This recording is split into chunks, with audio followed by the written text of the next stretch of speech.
Hello student, আসসালামু আলাইকুম। Basic application development using Python এই কোর্সে বরাবরের মতো সাথে আছি আমি তহমিনা তাহারি মিস্তি। আমরা গত ক্লাসে কিন্তু চ্যাপ্টার 1 শেষ করেছিলাম। আজকে আমরা চ্যাপ্টার 2 পড়ব। চ্যাপ্টার 2 এর টাইটেল হচ্ছে ফাইল অপারেশন ইন পাইথন। মূলত এই চ্যাপ্টারে পাইথনের যে বিভিন্ন ধরনের ফাইলগুলো থাকে সেই ফাইলগুলো আমরা কিভাবে প্রজেক্টের মধ্যে ইনক্লুড করতে পারি বা কিভাবে সেগুলো লিখতে পারি এই সম্পর্কে শিখব।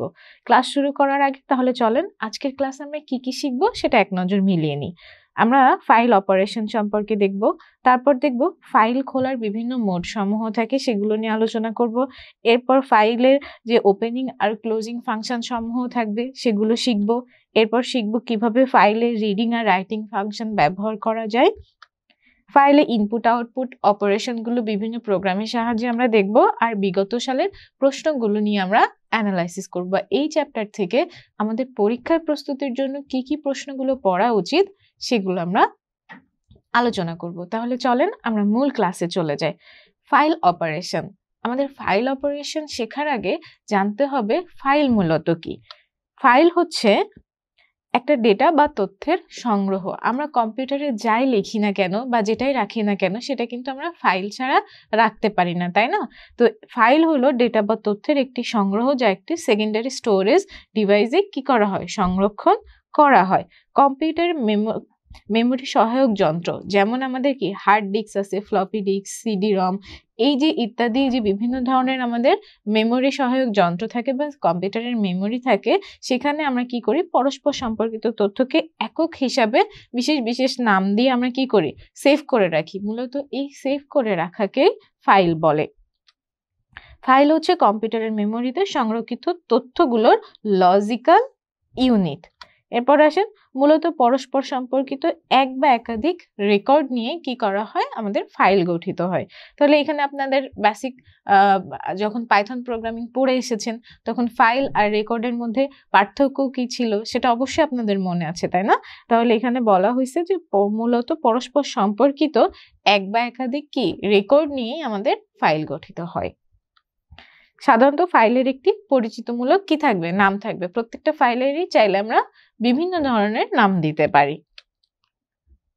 চলেন আমরা এখন ফাইলের প্রকারভেদগুলো জেনে নিই। ফাইল মূলত দুই প্রকার, একটা হচ্ছে ডেটা ফাইল আর অন্যটা আমাদের প্রোগ্রাম ফাইল। তো ডেটা ফাইলটা কি? ডেটা ফাইলটা হচ্ছে আমরা যে বিভিন্ন ধরনের তথ্য বা উপাত্তগুলো সংগ্রহ করি, যেমন আমরা বিভিন্ন সময় মাইক্রোসফট অফিসে বিভিন্ন কিছু লিখি না, অফিসের যে অ্যাপ্লিকেশনগুলো থাকে যেমন ওয়ার্ডের মধ্যে লিখি, পাওয়ার পয়েন্টে লিখি, এক্সেলে লিখি। এই যে আমাদের যে মাইক্রোসফট অফিস ওয়ার্ডে ব্যবহার করে আমাদের তথ্যগুলোকে আমরা সংগ্রহ করছি, এই ধরনের ফাইলগুলোকে মূলত বলা হয় ডেটা ফাইল। তো ডেটা ফাইল কি? যেসব ফাইলে প্রয়োজনীয় বিভিন্ন তথ্য বা উপাত্ত সংগ্রহ করা হয় তাকে বলা হয় ডেটা ফাইল। যেমন এমএস ওয়ার্ড লিখে যে আমরা সংরক্ষণ করি সেটাই হচ্ছে একটা ডেটা ফাইল। তাহলে প্রোগ্রাম ফাইলটা কি? যেসব ফাইলে সাধারণত প্রোগ্রাম নির্বাহ করতে কম্পিউটারের প্রয়োজনীয় নির্দেশ সংরক্ষিত থাকে। তার মানে আমাদের বিভিন্ন অপারেটিং সিস্টেম আছে, আমরা কেউ উইন্ডোজ ইউজ করি, কেউ লিনাক্স ইউজ করি। এখানে আমাদের বিভিন্ন ধরনের ইএক্সি ফাইলগুলো আমরা ব্যবহার করি না, বিভিন্ন প্রোগ্রামকে কম্পিউটারে কিভাবে চালাবো এই যে নির্দেশগুলো লেখা থাকে, মূলত এই ধরনের নির্দেশককেই প্রোগ্রাম ফাইল বলা হয়। যে তাই ফর্মাল ডেফিনেশনটা হচ্ছে যেসব ফাইলে সাধারণত প্রোগ্রাম নির্বাহ করতে কম্পিউটারের প্রয়োজনীয় নির্দেশ সংরক্ষিত থাকে তাকে আমরা প্রোগ্রাম ফাইল বলি। যেমন উইন্ডোজ পরিবারের অপারেটিং সিস্টেমগুলোতে সাধারণত কি থাকে, ইএক্সি ফাইলগুলোকে আমরা কি বলি, প্রোগ্রাম ফাইল। যেমন সেটআপ ইএক্সি ফাইল। আমরা তো ফাইল সম্পর্কে জেনে নিলাম, তাহলে এখন আমরা দেখব ফাইল সাধারণত অপারেশন কি। মূলত আমরা ফাইলে কোনো কাজ করতে চাইলে তাকে আমাদের কি করতে হয়, প্রথমে ফাইলটা আমাদের ওপেন করতে হবে, তারপর আমরা যদি সেখানে ইচ্ছা মতো লিখতে পারবো, কোনো কিছু এডিট করতে পারবো, আবার কি রিমুভ করতে পারবো, ডিলিট করতে পারবো, অ্যাড করতে পারবো। তারপর সব কাজ শেষ হয়ে গেলে আমরা কি সেটাকে ক্লোজ করতে পারবো। আবার আমরা ফাইলটাকে নামকরণ করতে পারবো, কোনো একটা নাম দেওয়া আছে সেটাকে আমরা আবার কি রিনেমও করতে পারি। এই বেসিক কাজগুলো আমরা একটা ফাইলের উপর করি না? এক্স্যাক্টলি, মূলত এই বেসিক কাজগুলোকেই আমরা ফাইল অপারেশন বলবো। তাহলে দেখি এখানে কি লেখা আছে, ফাইল খোলা, ফাইলের নামকরণ করা, ফাইল থেকে ডেটা পড়া, ফাইল বন্ধ করা ইত্যাদি এই কাজগুলো করাই হলো মূলত ফাইল অপারেশন। পাইথনে ফাইল অপারেশনে ব্যবহৃত কতগুলো ফাংশন আছে, যেমন এই যে আমি বললাম যে ক্লোজ ফাংশন দ্বারা কি আমরা ফাইলটা বন্ধ করে দিলাম। ফাইল নাম্বার দ্বারা মূলত আমরা ফাইলের ডিসক্রিপ্টরের মানগুলোকে রিটার্ন করতে পারবো। তারপর এই যে রাইট দ্বারা আমরা বিভিন্ন ধরনের স্ট্রিংগুলো বা ফাইল আমরা যে ফাইল লিখবো সেটা আমরা লিখতে পারবো। রিড করার জন্য আমরা রিড ফাংশন ব্যবহার করব। রিডেবল, এটা আসলে ফাইলটা আমাদের রিডেবল কিনা, যদি আসলে আমরা ফাইলটাকে পড়তে পারি তখন আমাদের একটা স্টেটমেন্ট ফিডব্যাক দিবে ইয়েস অর নো, এটার জন্য আমরা রিডেবল ব্যবহার করতে পারি। এরপর আমাদের ফ্ল্যাশ ফাংশন আছে। ফ্ল্যাশ ফাংশনটাকে আমাদের যে ইন্টারনাল বাফার থাকবে সেই বাফারটাকে রিমুভ করার জন্য আমরা কি করব, ফ্ল্যাশ ফাংশনটা ব্যবহার করব। এছাড়া আরো অনেক ধরনের ফাংশন আছে যেগুলো আপনাদের বইয়ে লিস্টেড আছে, এবং আমি আপনাদের এই যে স্লাইডটা প্রোভাইড করব এখানে আমাদের যে স্পেশাল হ্যান্ড নোটটা থাকবে সেখানে আমরা আরো ফাংশনগুলো উল্লেখ করে দিব, আপনারা পড়ে নেবেন। এই পর্যায়ে আমরা ফাইলের ওপেনিং আর ক্লোজিং ফাংশনগুলো নিয়ে আলোচনা করব। ফাইলে কাজ করতে গেলে আমাদের তো সবার প্রথম কি করতে হবে, ফাইলটা ওপেন করতে হবে। তো পাইথনে ফাইল ওপেন করার জন্য মূলত আমরা এই ওপেন ফাংশনটা ব্যবহার করি। এই ওপেন ফাংশনের আবার কতগুলো প্যারামিটার আছে, দেখি কি কি প্যারামিটার আছে। অবশ্যই কি থাকতে হবে, ওপেন ফাংশন হতে গেলে আমাদের ফাইলের নাম থাকতে হবে, অ্যাক্সেস মোড থাকতে হবে, বাফারিং থাকতে হবে। এই বিষয়গুলো কিভাবে হয় একটু দেখে নিই। ফাইল নেম, আমরা অবশ্যই ফাইলের একটা নাম দিব, তাই না, ফাইলকে চেনার জন্য। ওপেন ফাংশনের আর্গুমেন্ট হিসাবে আলোচ্য ফাইলের নাম এবং কি দিতে হবে, পাথ দিতে হবে, মানে সেটা কোথায় আছে এটা আমাদেরকে উল্লেখ করে দিতে হবে। যদি পাইথনের স্ক্রিপ্ট এবং ফাইলটি কম্পিউটারের একই লোকেশনে থাকে সেক্ষেত্রে আমরা শুধু ফাইলটার নাম লিখব। কিভাবে নাম লিখব, এই যে এটা আমাদের নাম লেখার syntax, file equal to open file name. এটা দ্বারা আমরা এখানে ফাইল নেম লিখেছি, আপনি এক্স ওয়াই জেড আপনার যা ইচ্ছা এ বি সি আপনি যে কোনো নাম করতে পারবেন, এবং সবশেষে আমরা এক্সটেনশন কি দিব, .txt দিব। ঠিক আছে, এই সিনট্যাক্সটাই মূলত হচ্ছে আমাদের কোডের মধ্যে লিখতে হবে কোনো ফাইলকে ওপেন করার জন্য। আর যদি সেটা একই ডিরেক্টরিতে না হয় তখন আমাদের এভাবে তার পাথটা উল্লেখ করে দিতে হবে। খুব সহজ না? এরপরে আসেন আমরা ওপেন ফাংশনের আর একটা প্যারামিটার, সেটা হচ্ছে অ্যাক্সেস মোড। অ্যাক্সেস মোড দ্বারা আমরা কি বুঝি, কোনো কিছু অ্যাক্সেস করা বলতে তাকে নিয়ে আমরা কাজ করতে পারবো, যেমন আমরা রিড করতে পারবো, আমরা রাইট করতে পারবো, আমরা সেখানে কি কোনো ডেটা আপডেটেড করতে পারবো, রিমুভ করতে পারবো, তাই না? তো দেখি অ্যাক্সেস মোড কি বলেছে, যে আর্গুমেন্ট পাস করে নির্ধারণ করা হয় এখানে পাইথনে উক্ত ফাইলটি কোন মোডে খুলবে। তার মানে আমরা যে ফাইলটা ওপেন করছি, তাই না, ওপেন করার জন্য সেটা তো নির্দিষ্ট যে কোনো একটা মোডে খুলতে হবে, এবং সেটা কি শুধুমাত্র ডেটা পড়ার জন্য নাকি সেখানে লেখার জন্য নাকি নতুন কোনো ডেটা সংযুক্ত করার জন্য, কোন মোডে আমরা ফাইলটাকে ওপেন করতে চাচ্ছি, এটাই মূলত হচ্ছে ওপেনের অ্যাক্সেস প্যারামিটার। ঠিক আছে, যেমন লেখার জন্য তথা রাইট মোডে যদি খোলে তাহলে সেক্ষেত্রে আমাদের এই যে ফাইল নেম থাকবে, ফাইল নেম দিয়ে যে আমাদের এটা কি ওপেন ফাংশন, তাই না, file equal to open function, এটা আমাদের ফাইল নেম। এখানে আমরা যে কোনো কিছু করতে পারি, .txt এক্সটেনশন হিসাবে আমরা এখানে কি করব, যেহেতু এটা কি লেখার জন্য, তাই না, রাইট মোডে, এর জন্য আমরা W দিয়ে দিচ্ছি। W দ্বারা মূলত বোঝাচ্ছে যে এটা আমাদের রাইট করার জন্য নির্দেশ করবে। এরপর আসেন রিড মোডে খোলার জন্য। আচ্ছা, রিড মোডে খোলার জন্য এখানে কি চেঞ্জ হতে পারে বলেন তো, এখানে W জায়গায় কি থাকতে পারে, আর থাকতে পারে। ঠিক তাই, এই যে দেখেন আমরা কি করব, ওপেন ফাংশনটা ডিক্লেয়ার করলাম, এখানে আমরা তার ফাইলের নাম দিব, দিয়ে এক্সটেনশন থাকবে কি .txt, আর রিড করার জন্য আমরা তাকে ইনস্ট্রাকশন কি পাঠাবো, আর পাঠাবো। হ্যাঁ, এরপর আসেন অ্যাপেন্ড করা। অ্যাপেন্ড বলতে আমরা যে ফাইলে নতুন করে কোনো কিছু অ্যাড করতে চাচ্ছি, এই অ্যাড করাটাকে আমরা অ্যাপেন্ড বলি, তাই না। অ্যাপেন্ড করার জন্য এখানে এক্সট্রা কি করব, আমরা ইনস্ট্রাকশন এ দিব, অ্যাপেন্ডকে এ দ্বারা বোঝানো হয়। তাহলে এটাকে আমরা ফাইলের ওপেন ফাংশনকে কি করলাম, ডিফাইন করলাম, এখানে একটা ফাইল নেম দিয়ে দিলাম, আমাদের এক্সটেনশন .txt, তারপর আমরা কি করব, কোটেশনের মধ্যে এ লিখব অ্যাপেন্ড করার জন্য।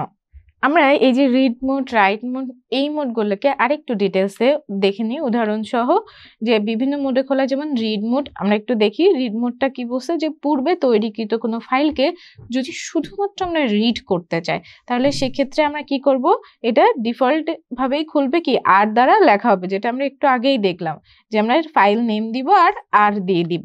রাইট মোড বলছে যে শুধুমাত্র কোনো ফাইলকে রাইট করার জন্য যদি আমরা ওপেন করতে চাই, মানে আমরা ফাইলটা ওপেন করব, ওপেন করার পর সেখানে শুধুমাত্র আমরা লিখতে পারবো, পুরাতন কোনো ফাইল থাকলে এই মোডের মাধ্যমে তা ওভাররাইট করা যায়। মনে করেন আমি নতুন একটা ফাইল ওপেন করে সেখানে তো লিখতেই পারছি, অথবা আমার লিখা কোনো ফাইল আগে থেকেই আছে, সেটাকেও আমরা কি করতে পারবো, এই রাইট মোডে ওপেন করে রিরাইট করতে পারবো। এই মোডকে মূলত ডাব্লু দ্বারা লেখা হয়। তো এটা আমরা সিনট্যাক্স অলরেডি দেখে ফেলেছি। এরপর আসেন অ্যাপেন্ড মোড। অ্যাপেন্ড মোডটা পুরাতন ফাইলের শেষে নতুন কোনো কন্টেন্ট আমরা যোগ করতে চাচ্ছি। মনে করেন আমার আগেই কোনো একটা ফাইলে কিছু লেখা আছে, সেখানে আমি আবার নতুন করে কিছু ইনসার্ট করতে চাচ্ছি। তো এই কন্টেন্ট যুক্ত করার জন্য আমরা কি করব, অ্যাপেন্ড মোডটা ব্যবহার করব। অ্যাপেন্ড মোডকে এ দ্বারা লেখা হয়।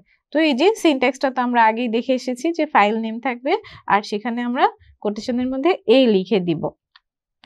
সব কাজ শেষ হয়ে গেলে আমরা ফাইলটাকে ক্লোজ করব, তাই না? ক্লোজ করার জন্য পাইথনে ক্লোজ ফাংশন ব্যবহার করা হয়। এই যে তাই বলা হয়েছে যে ফাইল খোলার পর সেটি নিয়ে কাজ শেষে গুরুত্বপূর্ণ আরেকটি টাস্ক হচ্ছে ফাইলটিকে ক্লোজ বা বন্ধ করা। তা না হলে অকারণে পাইথনের কাছে ফাইলটি ওপেন অবস্থাতেই থাকবে, যা বস্তুত কি করবে, মেমোরি দখল করে থাকবে, যাতে প্রোগ্রামের পারফরমেন্সও একটা ভূমিকা রাখে, তাই না? সেটা কি হতে পারে, পারফরমেন্স খারাপ হতে পারে। তো এটার জন্য শুধুমাত্র আমরা সিনট্যাক্স কি লিখবো, ফাইল ডট ক্লোজ। তার মানে আমরা কি ফাইলটাকে ক্লোজ করে দিলাম, আমরা এখন যে ফাইলটাকে নিয়ে কাজ করছিলাম। এই ক্লোজ ফাংশন ব্যবহার করার কিছু সুবিধা আছে, তাহলে দেখি কি কি সুবিধা আছে। ফাইলে কিছু লিখলে তা মূলত ডিস্কে লেখা হয়, তবে ফাইলে কিছু লিখলেই তার সাথে সাথে ডিস্কে কিন্তু লেখা হয়ে যায় না, বরং আগে সেটা কি থাকে, বাফারে সংরক্ষিত থাকবে। তারপর যখন বাফার পূর্ণ হবে তখন ক্লোজ ফাংশন ব্যবহার করলে ওই ডেটাটা ডিস্কে লেখা হয়, তাই যথাযথ ফাইলের ব্যবহার নিশ্চিত করে, তাই না? এরপর ক্লোজ ফাংশন ব্যবহার করলে প্রোগ্রামারের রিডাবিলিটিটা বেড়ে যায়।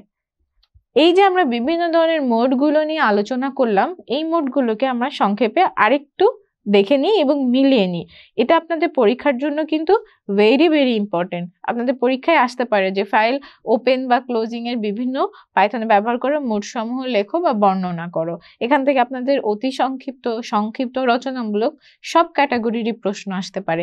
দেখা যাচ্ছে যে কোনো একটা সিঙ্গেল দিয়ে বললো যে আর মোডের কাজ কি, এটা অতি সংক্ষিপ্ত প্রশ্ন হতে পারে। তারপর বললো যে পাইথনে ব্যবহার করা, পাইথনে ওপেনিং ক্লোজিং ফাংশনের যে মোড সমূহ আছে 5টা মোড লেখো, তার বর্ণনা লেখো। এটা দিয়ে আপনাদের একটা সংক্ষিপ্ত 2 মার্কের প্রশ্ন হতে পারে। বা এটা বলতে পারে যে আপনাদের পাইথনে ওপেন আর ক্লোজিং ফাংশনের যে মোডগুলো আছে সেগুলো বর্ণনা করো, এটা নিয়ে আপনাদের একটা রচনামূলক প্রশ্ন হতে পারে। যেহেতু এই বিষয়টা ইম্পর্টেন্ট, আমরা দেখি একবার মিলিয়ে নিই কি কি শিখবো। এখানে আর মোডটা হচ্ছে কি ডিফল্ট মোড, এটা শুধুমাত্র রিড করার জন্য কি করা হয়, ফাইলকে ওপেন করে, আর ফাইলের পয়েন্টার ফাইলের কি থাকবে, শুরুতেই থাকবে। এরপর আসেন আরবি, সবকিছুই আমার কি রিড মোডের মতো। এখানে এক্সট্রা আমরা বেনিফিট কি পাবো, ফাইলটা বাইনারি ফরম্যাটে ওপেন হবে। এই বি দ্বারা মূলত আমরা মনে রাখবো যে এটা আমাদের বাইনারি ফরম্যাটকে নির্দেশ করছে। এবার আর প্লাস, দেখেন সবকিছুই আমাদের কি এই যে রিড মোডের মতো। এখানে এক্সট্রা বেনিফিট হলো ফাইলটা রাইটও করা যাবে। তার মানে আর দ্বারা থাকলে আমরা কি করব, ফাইলটা রিড মোডে আমাদের ওপেন হবে, সেখানে কি থাকবে, ফাইলের পয়েন্টার ফাইলের শুরুতে থাকবে। আর আর বি দ্বারা হচ্ছে আমাদের ফাইলটা তো ওপেন হবেই, পয়েন্টার শুরুতে থাকবে, প্লাস সেটা বাইনারি মোডে ওপেন হবে। আর যদি আর প্লাস থাকে সেক্ষেত্রে আমরা প্লাস বলতে আমরা কি বোঝাই, সবসময় অ্যাডিশনকে আমরা প্লাস দ্বারা লিখি। তাহলে অ্যাডিশন বা আমাদের বেনিফিটটা হচ্ছে, এখানে এক্সট্রা বেনিফিট হচ্ছে আমরা ফাইলটাকে রিড করার পাশাপাশি কি করতে পারবো, রাইটও করতে পারবো, তার মানে লিখতেও পারবো। আর বি প্লাস এটা হচ্ছে এই যে আর প্লাস আর আর বি এর কম্বিনেশন। এরপর আসেন এই চারটা আমাদের পরীক্ষার জন্য ভেরি ভেরি ইম্পর্টেন্ট। আপনারা সবাই এই জিনিসটা খুব মনোযোগ সহকারে বাসায় প্র্যাকটিস করবেন। তাহলে চলেন আমরা পরীক্ষার প্রস্তুতি নিয়ে এখন আলোচনা করি। পরীক্ষার প্রস্তুতিতে আমরা সর্বপ্রথম এই চ্যাপ্টারের অতি সংক্ষিপ্ত যে প্রশ্নগুলো নিয়ে একটু দেখব, সেটা আমরা অলরেডি পড়লাম যে ফাইল কি বা ফাইল কাকে বলে, ফাইল কত প্রকার। তারপরে আমরা দেখব ফাইলের অপারেশন বলতে কি বোঝায়, বেসিক পাইথনে বেসিক ইনপুট আউটপুট ফাংশন কি কি, পাইথন প্রোগ্রামে কি কি উপায়ে মানগুলো ইনপুট। তারপর দেখি সংক্ষিপ্ত প্রশ্নের মধ্যে কি কি প্রশ্ন থাকতে পারে। ফাইল অপারেশনটা ব্যাখ্যা করতে বলতে পারে, ফাইল অপারেশনে ব্যবহৃত যে ৩টি, এখানে ৩টি ফাংশনের কথা লিখছি। পরীক্ষার খাতায় আপনাদের ৪টি থাকতে পারে, ৫টি থাকতে পারে। এই ফাংশনগুলোর কাজ উল্লেখ করতে বলতে পারে। ওপেন ফাংশনের প্যারামিটার সমূহ বর্ণনা করতে বলতে পারে। ক্লোজ ফাংশনের ব্যবহারে কি, কি সুবিধা আছে সেটা প্রশ্নে থাকতে পারে। এরপর আসেন রচনামূলক প্রশ্নের মধ্যে থাকতে পারে একটি ফাইলে ডেটা স্টোর করার প্রোগ্রামগুলো কি হতে পারে সেটা লিখতে বলতে পারে। ফাইলের ওপেনিং মোড সমূহ বর্ণনা করতে পারে। আর ফাইল ওপেনিং এবং ক্লোজিং ফাংশন সমূহ বর্ণনা করো। এই ধরনের প্রশ্নগুলোই মূলত আমাদের পরীক্ষায় আসতে পারে। এই সংক্ষিপ্ত, অতি সংক্ষিপ্ত আর রচনামূলক যে প্রশ্নগুলো আমরা পড়লাম প্লাস আজকের আমাদের এই ক্লাসের কন্টেন্টটা আপনারা আমাদের এই প্ল্যাটফর্ম থেকেই পেয়ে যাবেন ইনশাআল্লাহ। এই পরীক্ষার প্রস্তুতিগুলো আপনারা যদি ভালোভাবে নেন তাহলে নিঃসন্দেহে আপনারা আপনাদের বিভিন্ন ধরনের পরীক্ষা, সেটা হতে পারে আপনার মিড টার্ম পরীক্ষা, সেমিস্টার ফাইনাল পরীক্ষা অথবা ভবিষ্যতে আপনার ডুয়েট অ্যাডমিশনের জন্য খুবই গুরুত্বপূর্ণ। আমরা পরবর্তীতে আবার নতুন চ্যাপ্টার নিয়ে আপনাদের সামনে হাজির হব। ততক্ষণে আপনারা সবাই ভালো থাকবেন, সুস্থ থাকবেন এবং এই চ্যাপ্টারটা বাসায় অবশ্যই পড়াশোনা করে কমপ্লিট করবেন। এখান থেকে আপনাদের যদি কোনো প্রশ্ন থেকে থাকে বা কোনো কিছু জানার থেকে থাকে তাহলে আমাকে অবশ্যই কমেন্ট বক্সে জানাবেন। আসসালামু আলাইকুম।